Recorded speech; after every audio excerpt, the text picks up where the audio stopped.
listening to Data Framed, a podcast by Data Camp. In this show, you'll hear all the latest trends and insights in data science. Whether you're just getting started in your data career or you're a data leader looking to scale data-driven decisions in your organization, join us for in-depth discussions with data and analytics leaders at the forefront of the data revolution. Let's dive right in. Hello, everyone. This is Adele, data science educator and evangelist at Data Camp. Arguably, one of the biggest challenges for data leaders and data teams in 2023 is the ROI challenge. We're seemingly at the cusp or in the middle of a recession. Boardrooms are looking to weather the storm. They want to see higher efficiencies and more ROI from data teams. And data leaders, especially today, need to develop frameworks and mental models to ensure high ROI from their projects. Enter Shane Murray, Field CTO at Monte Carlo and former Senior Vice President of Data and Insights at the New York Times. Shane has extensive experience in defining data strategy, building data platforms and teams that deliver ROI, and has always cared about delivering impact with data.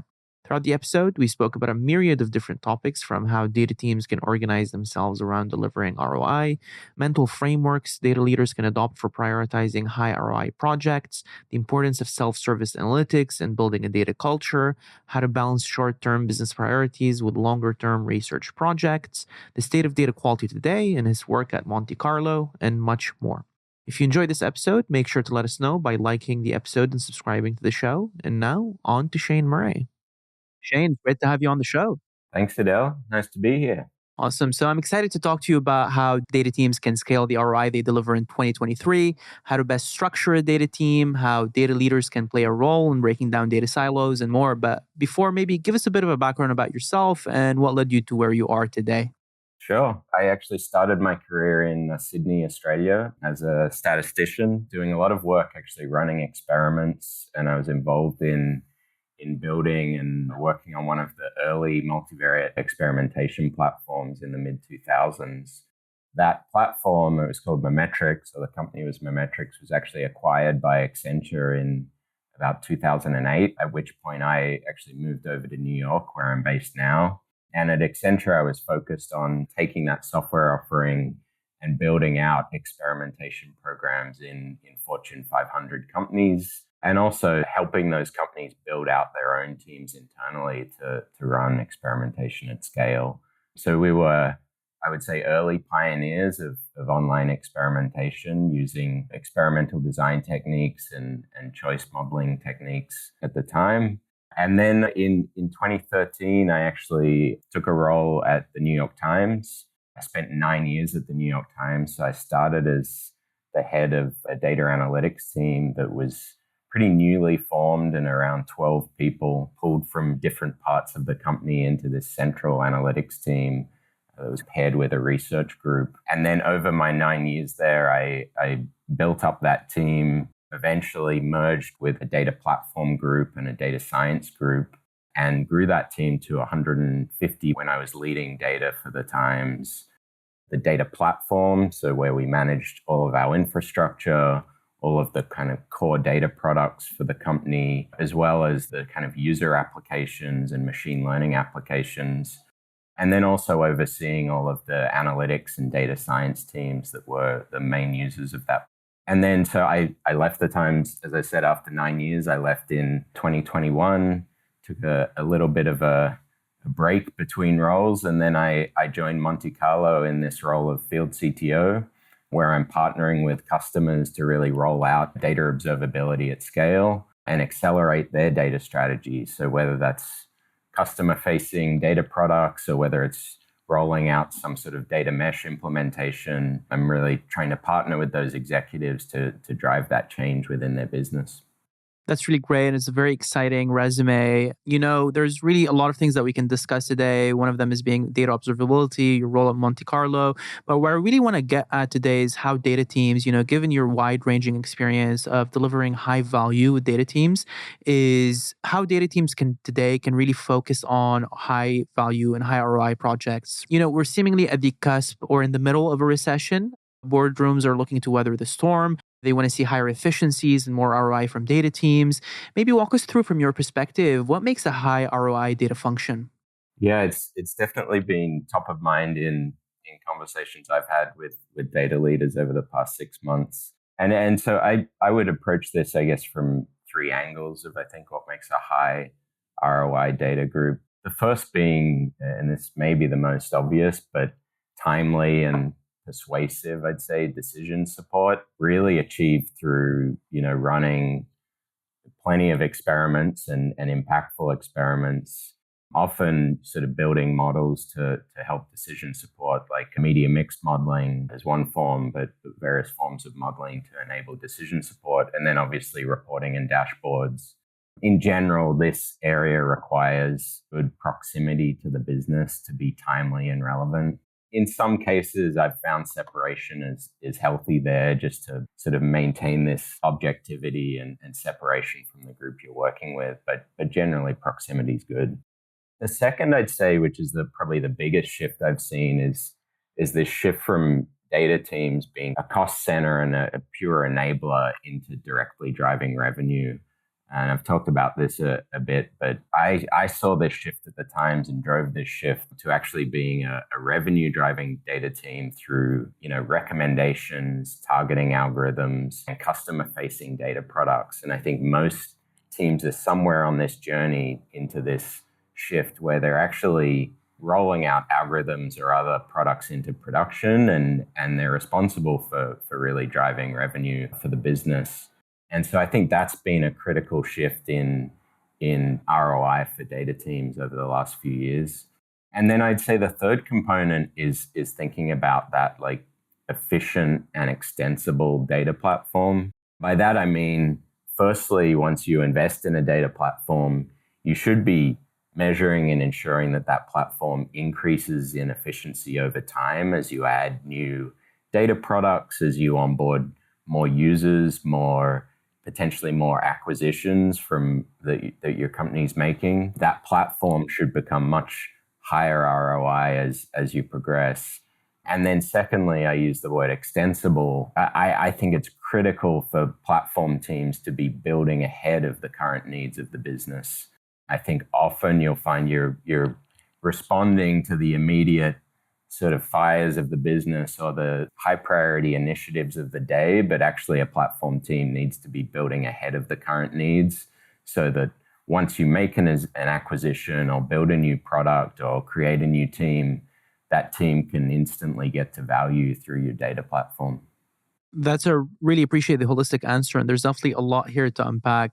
So you mentioned here, first of all, proximity to the business. Secondly, making sure that data teams are also delivering like revenue driving data products, not just enabling data products. And thirdly, here, making sure that the platform that you're building is efficient, extensible, and is ready to drive value in the future. So I want to first start unpacking that first element. I think there are many ways, by which we can approach how data leaders can ensure their teams are being productive. Let's start off with that first component. One pitfall we've seen, especially early on when data science is often teams are not really close to the business teams that they serve. They're seen more of kind of a support center, of a consulting center. Walk us through that pitfall, and how do you think data leaders should be thinking about how to structure their teams for maximum efficiency and value creation when it comes to proximity to the business? Yeah, it's a really good point. And I would say I've seen the pitfalls probably at both ends of the spectrum, but certainly when teams start initially investing in data science and they bring in often academically oriented data scientists into a centralized team, there can be this distance from the business that makes it really difficult to put algorithms into production, in large part because you are lacking proximity from the problem and some sort of realism around how the business works and how it needs to work. I've actually then also seen the other end of the spectrum where teams switch to deeply embedding individual data scientists who may, locally optimize a problem and be very appreciated and valuable within the context of a team, but actually not do as much as they could be doing to produce kind of long-lasting and sustained value, especially if they leave the company and you have to restart that whole process again. And so I think the most successful models I've seen of this, start with a strong centralized team that's both supporting analytics and data science for the business, but also building out that centralized platform, as well as this kind of center of excellence model that can enable future embedded teams. And so, I think the first thing is you don't really start with decentralization. It's always harder to rein in. And when I talk to a lot of data leaders, one of the biggest lessons is don't decentralize too early, even though the demands are often there to enable speed and autonomy and move to these cross-functional team structures. And so I've come to the realization that there's a few rules around when you embed or when you decentralize for that efficiency and value creation. And the first one I'd say is the data platform needs to be sufficiently mature. So you need to have the tools and processes and standards that enable productive analytical work and similarly data science and machine learning work. Secondly, I think your data team needs to have a sufficient bench so that you're actually embedding managers or directors as well as the ICs, individual contributors, so that you can manage in this distributed model while continuing to build a stronger core and center of excellence. And then thirdly, I would say is the business domain you embed with needs to have these clear and distinct objectives. Otherwise, you find your data teams are producing overlapping work. And so I think it's critical that the structure that you're embedding in is actually ready for this sort of embedded analytics work. Otherwise, you're actually better to stay central and partner with those teams in a slightly separated way.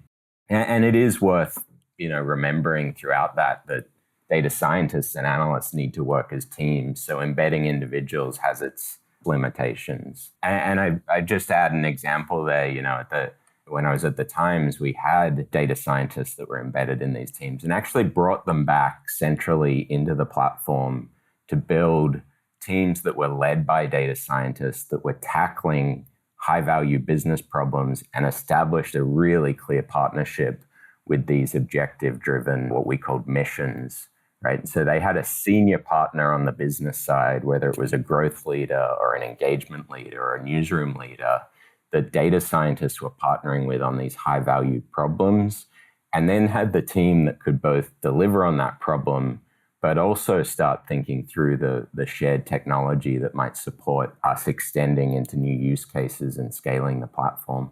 That's really great. And I love how you outline the pitfalls here of both of these models. I echo your sentiment here around the high decentralized model is that oftentimes data scientists, when this model is not done right, data scientists will be reporting to a functional leader, for example. And this really hurts the retention of really talented data scientists because there's no really formal codified practices of how data science is done within the organization. Now, you mentioned here as well is that, you often advise organizations to better start off as centralized in the beginning, build up these capabilities over time. However, there's a trade-off that data leaders here face. There is a trade-off of, delivering short-term valuable projects for your partners while also focusing on the long term so that data science is valuable in the long term and that you're able to build out these capabilities to become a more decentralized function. How do you ensure that data leaders are always managing the trade-off between short-term projects and long-term projects? What are the type of projects that they need to work on consistently so they are aligned with the business value while keeping in mind that fraction of work that is enabling them to build for the longer term? And I think that's key, that what you say there about the maintaining that fraction of work. I think as you embed teams, you're essentially starting to then drive the goals of that business unit rather than your own centralized goals. But you also do need to identify key data product opportunities to build or implement that support broader initiatives that maybe aren't requested by your product or marketing or finance partners. And I guess as a leader of data teams, I found that in part you're having to surrender the control to those business leaders to set priorities and then make sure they're held accountable to effectively using the resources. I haven't used chargeback models, but I've heard some teams in this structure effectively use chargeback models to put that accountability in place. But what I found is that it's often a people thing. You need the data leaders within those teams that are capable of prioritizing the thing that no one is asking for and selling that into them, as opposed to the sort of purely the support to the work, I should say, to support a product launch. So whether that's, stepping back and building a new data product that might answer 80% of questions that run across teams, or an example I had was building a media mix model, even though that might not be something that's top of mind for your marketing team. I will say on the other side of things, as a platform leader, there's a few ways I think about ensuring you're delivering value from your data platform. One of them being usage and, satisfaction, or NPS. So is your platform actually being used? Are those users satisfied? And surveying them and understanding where you stand as a platform. Are you a platform purely for analysts and data scientists, or are a wider group of people adopting and using your tools? That tends to be the most common and logical way people look at platforms. But then I found that we had to look at impact and maturity as two almost like short-term versus long-term views on what the platform should build. The impact being, can you attribute dollar values to what your teams are working on? And whether that's, directly driving through machine learning, or whether it's indirect, that your teams are actually enabling another team to drive value. If you solely focus on that impact metric, you may find yourself focusing too short term. And so what I've put in place in the past is kind of maturity scoring, where you can think about your platform and various components of your platform as, are they just keeping up, or are they building ahead of the current needs? And then thinking about individual attributes like extensibility of the platform, scalability, reliability, resilience, self-service, and actually giving the teams license to work on these things and time to work on these things that actually develop the platform ahead of current needs. So you mentioned here at the end maturity score, right? So data maturity is something that we think about often at DataCamp because it's a really multi-pronged concept for us. I wanted to understand here from you, do you think that the type of projects data leaders should focus on, do they have a inverse function with the data maturity of an organization? So for example, if you're a highly data mature organization, you can afford more time to be more forward-leaning and think about the future. But if you're less data mature, you need to focus on delivering value with data as soon as possible to get that buy-in, to be able to provide more value down the line? Or is that the opposite, for example? I'd love to see your perspective here. I do think there's actually two perspectives on this to what you say. One is, and I think about the 9 years I spent at the Times, like we really needed to get the basics in play so that we could actually free up the data team to do the more expansive and interesting data roadmap work. So getting in place core self-service access for just basic questions so that the data team wasn't reactively focused enabled us to think more proactively about the business problems and, tackle them in ways that required us to actually build out our data platform to a place where it was possible to answer these sort of bigger questions on the business. But I think on the flip side, when we started to do machine learning, there was probably like a wide space for moonshot type projects because the team was new and they didn't really have any obligations at that time. So you had a team of 5 or 6 data scientists who were thinking very expansively and consulting across the business and finding places they might add value, but potentially with a very low success rate. But later on in the maturity, and as the team grew, once they start to land those projects hit production. Suddenly, we had 4 machine learning teams of each had 3 or so data scientists and 3 or 4 machine learning engineers. And those were some of the most valuable projects to work on, but you actually limited the amount of exploration that you could then do on new projects. Yeah, that's really great perspective, kind of showcasing double sides here. Now, you also mentioned the second component here outside of proximity to the business, which is how do you transition a team from being a cost center, right, to a revenue driver? So I'd love in your experience if you can outline, maybe we've touched upon this so far in a few different ways. What do you think what's a step-by-step framework for taking a data team to a revenue driving organization?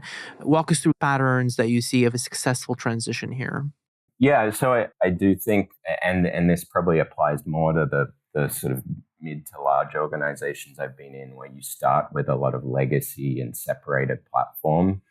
And so I think the initial phases that is critical for you to undertake is that transformation from your legacy, where you're very internally focused as a data group, and you're actually building out a platform that can make data easily joinable, that can build a fast, reliable SQL environment for analysts to be able to work on, that has a level of self-service that means that the level of work analysts and data scientists can do is not simply reactive answering to questions. And so I think that sort of platform phase is most critical and probably the biggest unlock for most organizations in shifting away from legacy and onto, say, a cloud data environment with the various tools in place for experimentation, business intelligence. I think then, as I pointed to before, like investing in various applied machine learning initiatives that aren't individual data scientists, but are actually high value problems for the business. Is it how you drive subscriptions for the business, or is it a recommendation system that you're putting your big product bets on? And you're actually allowing that team space to go and solve that problem over a long period of time and build out the underlying technology to support that at scale. And then I think starting to demonstrate the value from those initiatives. So how are you reporting out the ROI of those initiatives so that you know where to invest and where to actually pull back investment? And there, I think it's critical where you have this kind of conceptualization of ROI across the data team that everyone is aligned around.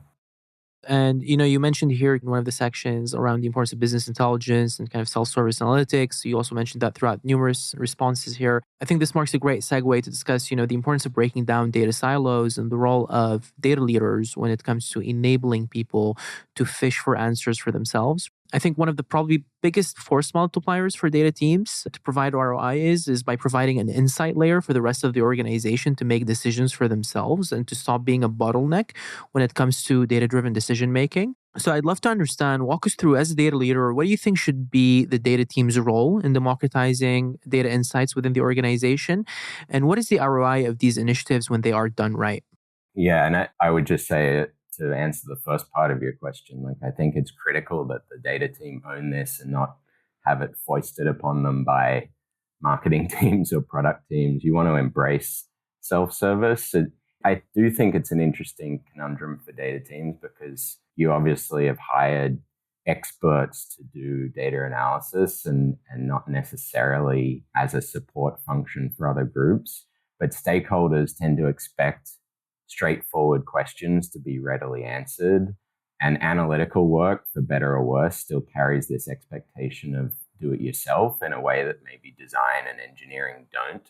But I find, like, very often, if you don't do this, analysts are stuck responding to rudimentary questions that could really better be addressed with just access to high quality, well-governed data. And then you can actually free up the analysts. I'd say the first problem for data teams to solve is how to invest in self-serve in a way that probably does two things. One is give broader access to trustworthy data to make decisions faster. I've talked to a lot of companies that actually measure that by speed to insight, which, of course, in its end state could then be tied to faster shipping and product value. Shipping features, I mean. And then secondly, I think a shift in the analyst workload or the data scientist workload away from more service-oriented work and towards your kind of data and insights roadmap or project-based work. So, measuring the impact of the data team. And I think it's critical that you see that as the value derived from self-service, not just the broadening of access. And you may not necessarily have every decision then be higher quality because you're broadening it into a less trained group of users, but you can at least ensure that that's on a basis of trustworthy data. Yeah, that's really great. I want to talk about the data quality here, but what's really interesting for me when it comes to self-service analytics a lot of the times is that, the data team puts in a lot of considerable effort in creating the insight layer, but adoption is not necessarily in their hands. How do you measure ROI of these types of projects when adoption is not necessarily in your hands? So I think, and even reflecting back to my last answer, that time spent on implementation and access is usually well spent, but the payoff in terms of self-service needs to be greater than the effort you're spending to maintain it. Right? You can think of if you implement Amplitude or Google Analytics or something, you're actually going to shift from those analysts potentially doing analytical work to spending time on implementation to enable many more users. And so you can think of what you're enabling there and how many users and the access they have versus the time your team's spending on implementation.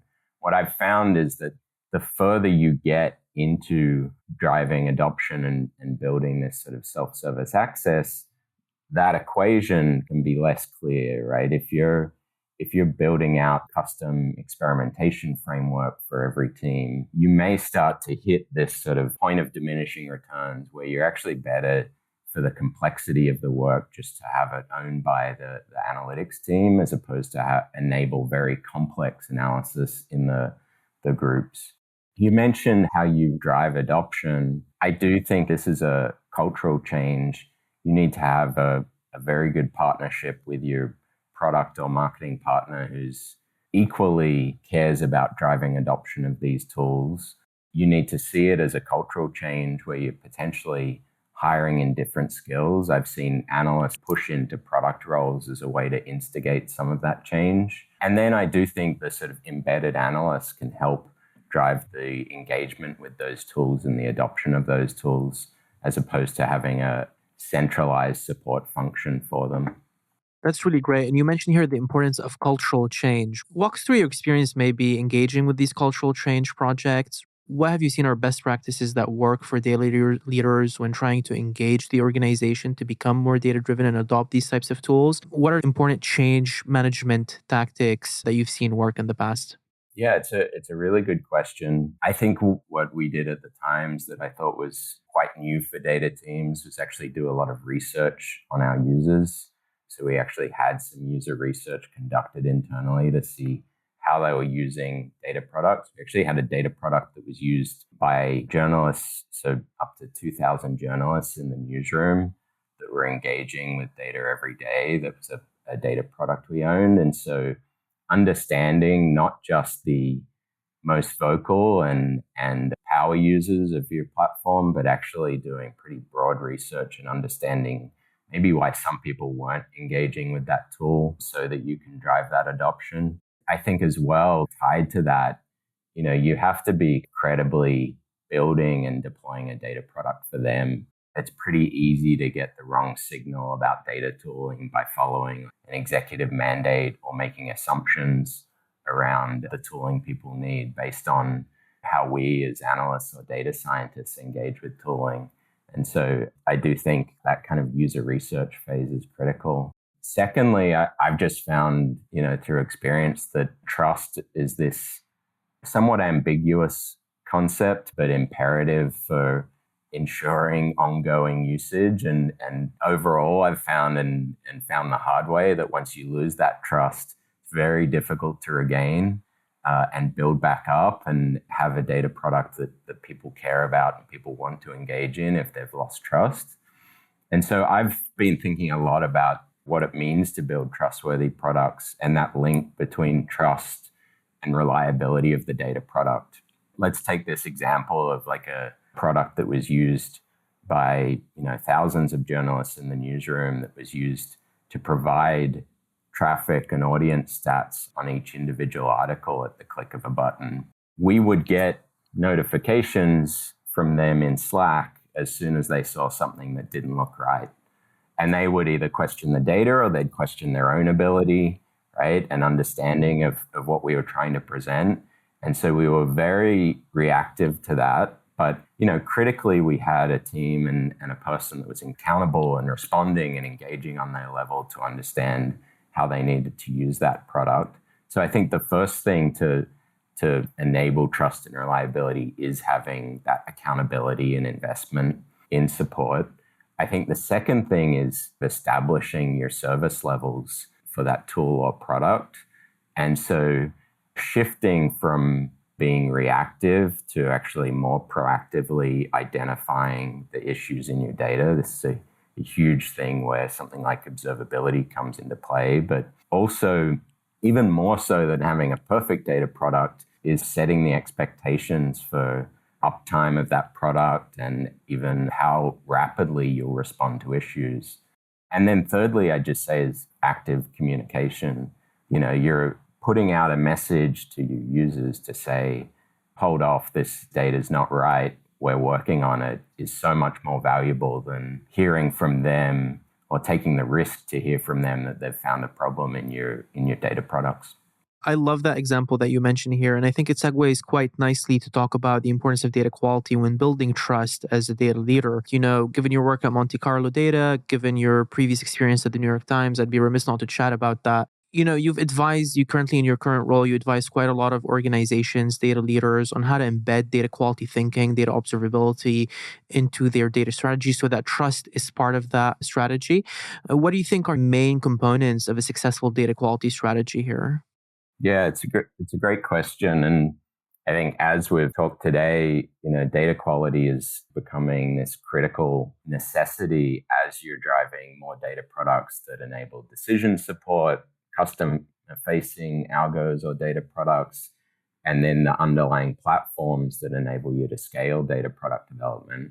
We typically think of one of the issues of data quality being downtime, right? Which is erroneous or missing or incomplete, delayed data that often plagues these initiatives and can undermine these initiatives.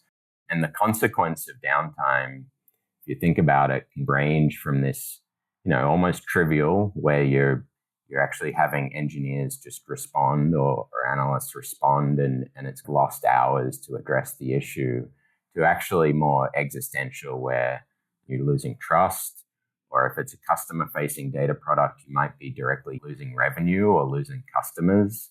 And then at the far end of the scale, you could actually be putting in danger the reputation of the business if it's publicly Wall Street issues with financial reporting. So, we've found through some Monte Carlo studies that data teams have around 70 high severity incidents each year per 1,000 tables. And about 30 to 50% of data engineering time is actually spent on fire drills. And so this is a huge problem as you think about supporting initiatives like data democratization across a business. And so at the Times, I saw it as something we needed to critically pair with a democratization initiative. We needed to actually build in that trust from the outset so that initiative could succeed. And so data observability solutions like Monte Carlo provide the tools then to detect the issues, resolve them, and prevent them, to actually reduce and prevent this data downtime. So I just say, across that, for me, it's really hard to imagine, investing in an expensive cloud data warehouse or new data platform or data democratization initiative or data mesh initiative, all these initiatives without having that sort of observability in place to ensure data is trustworthy and reliable. Couldn't agree more. I'm actually very bullish on data observability as a category as well. This was something that's featured in our Data Trends and Predictions podcast and webinar and the white paper. Now, you mentioned here how it's really difficult to not engage in a data mesh investment or a data platform investment without an investment in data observability. There's quite a few innovations that I've seen you speak about, while preparing for this podcast, whether that's data mesh, whether that's data contracts. I'd love for you to walk us through here what you see as the lay of the land when it comes to the latest innovations, when it comes to tools and frameworks that enable ROI for data leaders when it comes to data quality and data democratization. Yeah, and I think, to that question, it is an interesting time for innovation in this space. I think for anyone that's been around this space for a while, data quality and reliability are forever problems for data teams. But historically, I think we lacked a lot of tooling and solutions to address the problems. And so I think you can approach the problems in this space through the lens of how I said we think about observability, which is you have detection solutions, you have resolution, you have prevention. And so just to start with Monte Carlo, on the detection side, you have automated machine learning driven monitors. You have ways to target your alerting to different teams to make sure you're managing that signal to noise ratio in terms of alerts. Then on resolution, you have tools like, I'd say field level lineage is one of the biggest innovations I've seen in the past few years, where you can actually look upstream as an analyst. I was never able to do this when I was an analyst or, working on projects, but look upstream and see the initial cause of the data incident that you're investigating and be able to resolve it and talk to the right partner upstream. And then also for those data producers to be able to look downstream and see the blast radius of an incident on their side. I think that's just a phenomenal innovation in this space. And then also bringing in, obviously, logs and other tools to troubleshoot from things like dbt and Airflow, so you can quickly resolve these issues. And I just think, like, I've been in teams where we've spent weeks looking to resolve data incidents, and now you're starting to have the tools to be able to resolve them rapidly within hours instead. And then finally, on the prevention side, some innovations on our side of things like circuit breakers, where you can actually arrest the process and prevent bad data from making its way downstream. And also then insights into degrading queries and things that you can get ahead of and actually improve the health of your environment. You mentioned data contracts, and I think this has been a huge topic lately, but it's and one clearly aimed at the prevention side, right? And a lot of the frustration I think data teams have with the fact that a lot of these incidents come from software engineering teams or data producing teams. And I've had the experience of commerce systems that feed into subscription transformation, that feeds into financial reporting, and any kind of schema change upstream can result in many reports being affected that you're actually having to chase the underlying problem from. So I think data contracts are an interesting area for teams to look at in terms of, can they actually put more prevention in by having upstream data producers manage that's not just inform of any changes, but actually work with data teams on changes to the contract that are then going to affect the schema that's being passed through. I don't think they're a panacea. I think in ones like I mentioned, the commerce team that maybe has a low rate of change, and one team that you can work with, they're a very good solution. I think in other cases, my experience at the Times, it was hard to tell the newsroom that they shouldn't publish an exclusive story because it might change the underlying data schema. So there's some places where I think data teams have to react and adapt and build a bit of separation between the underlying data or the raw data and their actual transformations that they're doing. That's really great. And what I love about the holistic answer that you just gave here is that it really puts a light with the ability of tools like Monte Carlo and the data observability category in general. It really puts a light on the importance of collaboration between different parts of data teams. Do you think with that with the advent of these types of tools, that data teams will have to reorganize themselves around these types of collaboration patterns to be able to respond to incidents better and deliver value faster for the organization?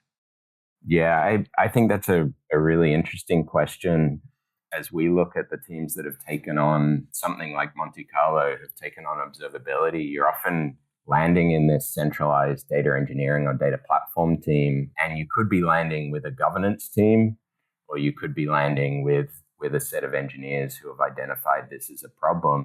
But then you're actually expanding it out potentially to analysts and data scientists, or even these data producing teams in more of a mesh type structure. So you actually, I think one model is to actually push it out and have the data owners, the people that are owning the data products, that are owning the source and the consumption of data, own the reliability of that data and participate in this process. I actually think the other model that I'm seeing a little bit of that's more of a new structure is modeling after how we see a lot of DevOps teams created, where they're actually not attached to any sort of individual product ownership, but they're able to roam across various teams. And I think this is another model where you could have data reliability engineers that are acting in a similar way to DevOps teams and are the experts on working across the stack, working across data products to identify problems and to put in place better reliability, both proactively, but also be the masters of incident response and resolution. That's really great. I love that. And Shane, as we are closing down our episode as well, I would be remiss not to talk to you about what do you think will happen in 2023. So given that you've been in the space for quite a while now, what are your expectations for the data and data quality industry this year? What do you think are things that we're going to see? Yeah, that's a really good question. I mean, I think, there was a lot of talk last year around metrics layer, and I'm interested to see how practical that gets this year. I think when the rubber hits the road, it's actually whether downstream solutions are ready to adopt these sorts of metrics layers or semantic layers and adjust the way they ingest data. Observability is this thing that's going to need to adapt and exist across however the stack shifts in terms of that transformation logic. I think the other area that's really interesting is just how business intelligence is evolving. We mentioned this earlier in our discussion, but we've been enabling these teams to use traditional business intelligence tools. I think analysts and data scientists are navigating now more towards notebooks, things like Jupyter and Hex and other solutions that are more collaborative and allow for more coding in them. And I actually think there's more likelihood that we'll actually see tools that product managers and other end consumers use just plug directly into the warehouse so that they can use Google Sheets rather than going into a BI tool. So I think that's a really interesting space. And obviously, ensuring data quality and reliability across that journey into these end tools is something that Monte Carlo has a mission to do. So I think I'm really interested to see how that part of the stack evolves. I think the third one I'd just say is the machine learning stack, which has largely existed as this kind of separate, less defined stack and much more homegrown for many teams. But there's clearly some interconnection. Even at the times, we actually built a feature store that was used by data scientists and data analysts. And so I think there's a lot more commonality across the stack and room to integrate parts of the analytical stack with the data science stack. That's really great. And that's definitely a lot of exciting trends here. Finally, Shane, as we close our episode, is there any final notes you'd like to share with the audience? I'd just like to say I really enjoyed this discussion with you today. And if anyone wants to reach out to me, I'd love to talk about data strategy, data platforms, observability, any of the topics we've chatted about today. So you can reach me on Twitter. I'm Shane_M5 or on LinkedIn. I think I'm Shane Murray 5 on LinkedIn. So feel free to reach out there. We'll definitely include that in the show notes. I also really enjoyed our discussion, Shane. Extremely insightful. Thank you so much for coming on Data Framed. Thank you. You've been listening to Data Framed, a podcast by DataCamp. Keep connected with us by subscribing to the show in your favorite podcast player. Please give us a rating, leave a comment, and share episodes you love. That helps us keep delivering insights into all things data. Thanks for listening. Until next time.